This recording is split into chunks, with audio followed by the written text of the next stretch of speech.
saluée par la critique, mais encore trop méconnue du grand public. À 44 ans, Bénédicte Martin n'est pas une autrice comme les autres.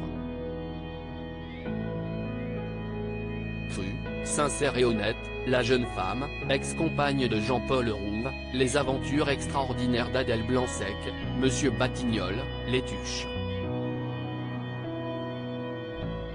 S'est fait un nom sur la scène littéraire depuis le début des années 2000 grâce à de nombreux romans, des articles et des collaborations prestigieuses comme celle avec Frédéric Becbédé.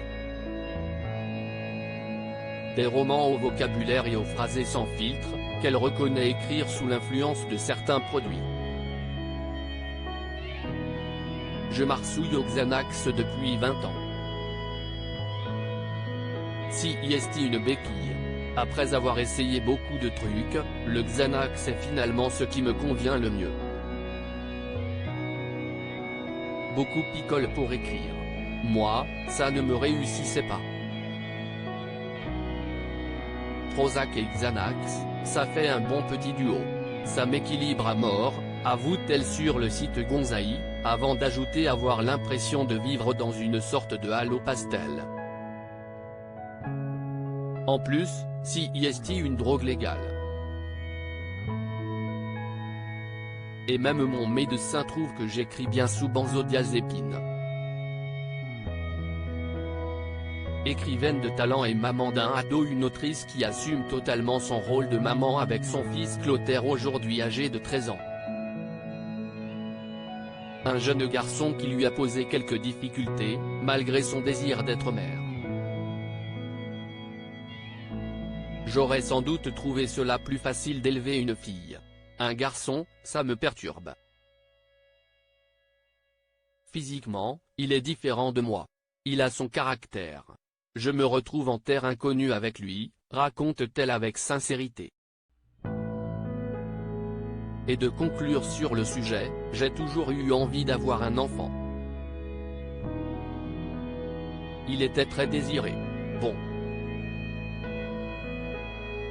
Évidemment, il y a des choses que je n'ai pas vécues à cause de la maternité.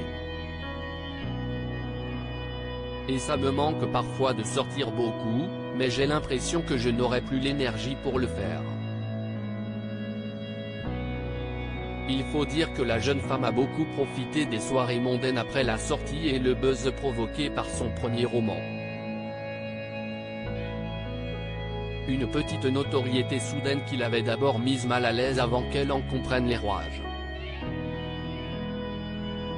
J'ai compris que je ne pouvais plus faire marche arrière. Que désormais, mon visage était associé à un personnage, et que ça resterait ainsi.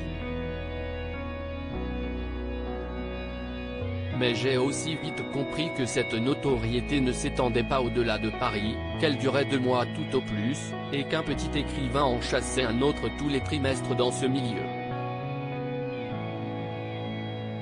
Après ça, je me suis mise en retrait, j'ai rencontré le père de mon fils, Jean-Paul Rouve, et j'ai arrêté de sortir, explique-t-elle.